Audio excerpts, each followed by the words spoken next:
प्यारे बच्चों, सुप्रभात। आज की क्लास में हम सब पढ़ेंगे प्रश्नावली 3.2 के शेष बचे हुए खाली स्थान मैंने अगले क्लास में पढ़ा दिया था, पीछे बीते हुए क्लास में। अब उसके बाद जो है अब प्रश्न दूसरा है कि अपनी कापी में दो त्रिभुज बनाकर केंद्रक ज्ञात कीजिए। तो मैंने इसको बताया है, समझा देता हूँ कैसे बनाना है, ध्यान से देखिएगा और उस तरह से इसको सरल हल कीजिएगा। पहले किसी भी माप का त्रिभुज बनाना है ABC, ठीक ना, केंद्र ज्ञात करने के लिए।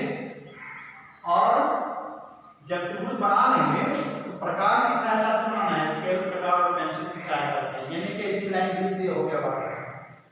प्रकार स्केल की सहायता से लाइन खींच करके त्रिभुज बनाइएगा। उसके बाद प्रकार में पेंसिल कस दीजिएगा। तीनों भुजाओं का, जैसे AB है, BC है और AC है, तीनों भुजाओं का पहले मध्य बिंदु ज्ञात कीजिएगा।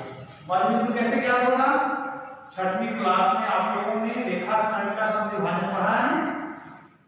तो जैसे मान लीजिए कि BC रेखा है तो इसका हमको समविभाजित करना है। मान लीजिए BC है, ठीक ना, तो इसको आधा से अधिक दूरी के त्रिज्या का चाप लीजिएगा। B को केंद्र मान करके प्रकार का लोहे वाला नुकीला सिरा इधर B पर रहेगा और पेंसिल वाला ऊपर रहेगा। एक चाप ऐसे ऊपर काटिएगा, इस तरह से ऐसे करेगा, इसी पर रख के एक चाप नीचे काटिएगा, ठीक ना। फिर यहाँ से उठा लीजिएगा, इसको कम अधिक नहीं, दबाना वाला नहीं है ना। फिर यहाँ से उठा करके C बिंदु पर नुकीला सिरा आएगा, पेंसिल वाला ऊपर रहेगा, इस तरह से इसको ऐसे घुमाइएगा, ये कटेगा। फिर इसको ऐसे ऐसे नीचे तरफ लाइएगा तो ऐसे कटेगा पेंसिल से, ये दोनों कट गया। इसको ऐसे डॉट डॉट लाइन से मिला देना है। BC का समविभाजन हो गया, मध्य बिंदु ज्ञात हो गया है। BC का मध्य बिंदु का नाम जो भी रखना है अब रख सकते हैं। तो वही पहले हमने क्या किया, तीनों रेखा का इस प्रकार से हमने समविभाजन किया। BC का D मध्य बिंदु हुआ, देखो कटा हुआ चाप है ऊपर नीचे, मतलब इसको आधा से अधिक का चाप लेकर कैसे ऐसे काटा, फिर इस पर रखकर कैसे ऐसे काटा, जैसे वहां बताया छठी क्लास में आप लोगों ने पढ़ा है। तो ये हो गया D बिंदु, इसका मध्य बिंदु। इसी तरह से फिर AC का मध्य बिंदु ज्ञात किया, जो E प्राप्त हुआ। पहले क्या किया, AC जितना बड़ा उसका आधा से बड़ा लेकर के उसको ऐसे प्रकार से काटा चाप, फिर C पर से उठा के A पर रखा, उतना ही बड़ा को लेकर के इसको ऐसे काटा, तो यहाँ काटा, इन दोनों को डॉट डॉट लाइन से मिला दिया, यहाँ आया बिंदु, तो उसका नाम E हो गया, ठीक ना। पूरा बहुत बड़ा नहीं लिखना है, छोटा सा ये दोनों कटा बिंदु खाली मिलाते हुए ये रेखा को कटा हुआ लिखना चाहिए ना। तो इसका AC का मध्य बिंदु क्या हुआ, E हुआ। फिर उसी तरह से AB के आधा से बड़ा त्रिज्या का चाप लेकर के हमने इसको B पर नुकीला रख करके ऐसे चाप काटा, इसको इधर से ऐसे काटा, फिर A पर रख करके इस तरह से ऐसे काटा, और फिर इधर नीचे वाला को यहाँ A पर रख करके इसको काटा। ये दोनों कटे, इन दोनों को डॉट डॉट लाइन से हमने इसमें मिला दिया। और ये जहां इस रेखा को काटा हुआ AB का मध्य बिंदु हुआ, इसका नाम हमने F दिया। तो मध्य बिंदु क्यों क्या किया, क्योंकि मात्रा की परिभाषा आप लोगों को मैं बताया हूं, उसमें आपने देखा होगा क्या कि त्रिभुज के शीर्ष से सम्मुख भुजा, सामने वाली भुजा के मध्य बिंदु को मिलाने वाली रेखा को मालिका कहते हैं, ठीक ना। तो इसीलिए मध्य बिंदु ज्ञात करना जरूरी है मालिका की रचना करने के लिए। तो हमने क्या किया, फिर A से D को मिलाया, लाइन खींच के स्केल की सहायता से सीधा पेंसिल से। B से E को मिलाया, मध्य बिंदु जब ज्ञात हो गया तो सीधा लाइन से। और C से F को मिलाओगे तो ये तीनों रेखाखंड AD, BE और CF, इस त्रिभुज ABC की तीनों माध्यिकाएं हुई। और इन तीनों माध्यिका जिस बिंदु पर मिला है, यहाँ पर इन तीनों का संगमन हुआ, मिलान हुआ, उस बिंदु को हम त्रिभुज ABC का केंद्रक कहेंगे। इसका नाम हमने C अक्षर से दिया। क्लियर? अब यही जो है इसी का क्रिया को जैसे जैसे हमने बनाया उसको रचना के पद करके हमने यहाँ लिखा, जैसे जैसे लिखा। पहले क्या किया, सर्वप्रथम त्रिभुज ABC की रचना किया, मतलब बनाया। दूसरा BC का मध्य बिंदु D, AC का मध्य बिंदु E तथा AB का मध्य बिंदु F ज्ञात किया, जैसे हमने बताया अभी उसको किया, इसमें लिखा। उसके बाद AD, BE तथा CF तीन माध्यिकाओं को खींचा, A से B को मिलाया, B से E को और C से F को मिलाया, तीन माध्यिकाएं।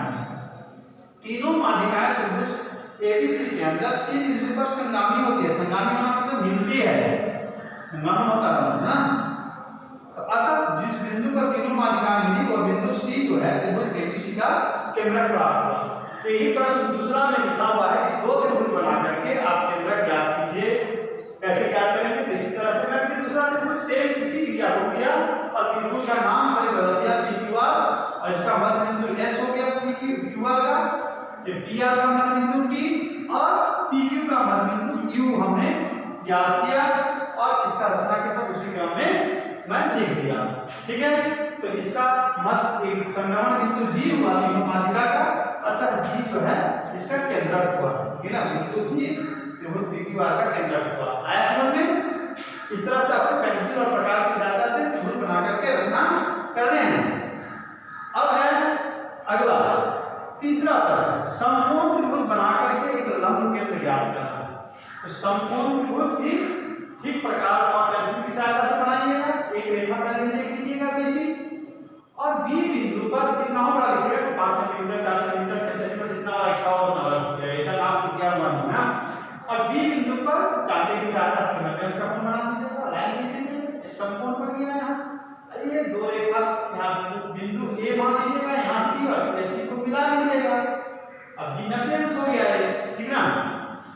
अब उसके बाद क्या करेंगे कि जो AC भुजा है इस पर हमको लंब खींचना है B से, शीर्ष B से इस पर लंब खींचना है। क्योंकि शीर्ष लंब किसको कहते हैं? किसी त्रिभुज के किसी शीर्ष से, शीर्ष मतलब चोटी जहाँ दो भुजा जाके मिलता है, उसके सम्मुख भुजा पर खींचा गया लंब त्रिभुज का शीर्ष लंब कहलाता है। ठीक है ना।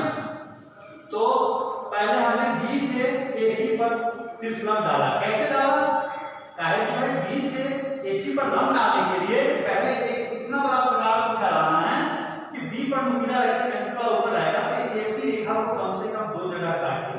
एक ऐसे घुमाओगे, ऐसे करके ऐसे काटेगा, पूरा गोल घुमाना नहीं है, खाली यहाँ नुकीला रहेगा, इस पर से ऐसे घुमाओगे तो यहाँ कटना है, ऐसे एक जगह दो जगह काटना है। ठीक ना।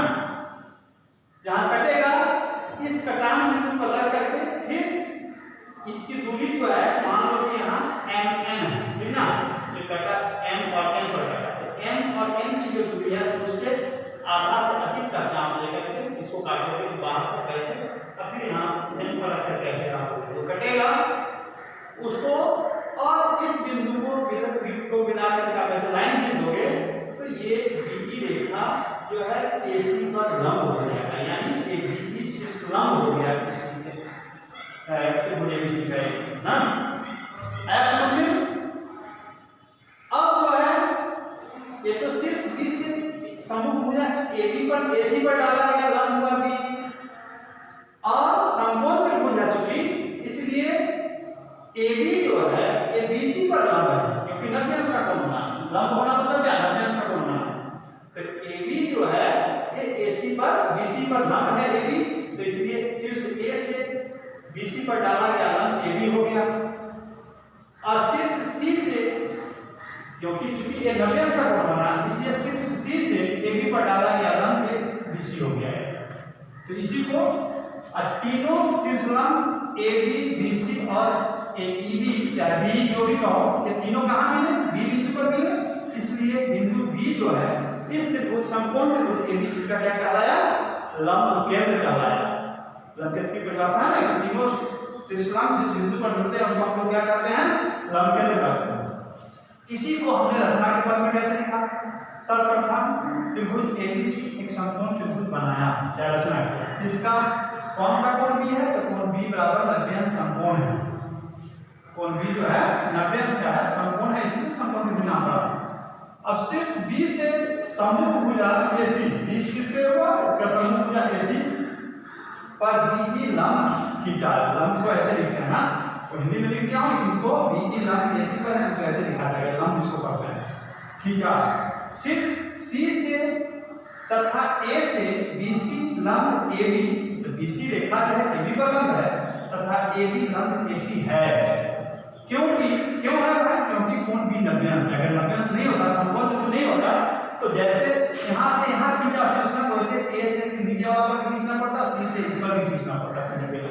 लेकिन चूंकि ये 90 अंश का है, इसलिए इसमें समकोण त्रिभुज ऐसे खींचने की जरूरत अलग से नहीं है। अतः समकोण त्रिभुज ABC के शीर्ष लंब ए बी सी बी और डी बिंदु बी पर संगामी होते हैं, बी पर तीनों से लंब जो है मिलते हैं, अतः बिंदु बी समकोण त्रिभुज एबीसी का क्या हुआ, लंब केंद्र हुआ। तो ये हो गया आपका दूसरा और तीसरा। अब आप अगला प्रश्न चौथा ध्यान दीजिएगा, लिखा है कि एक त्रिभुज बनाइए और तीनों माध्यिकाओं की रचना कीजिए, क्या तीनों माध्यिकाएं संगामी हैं?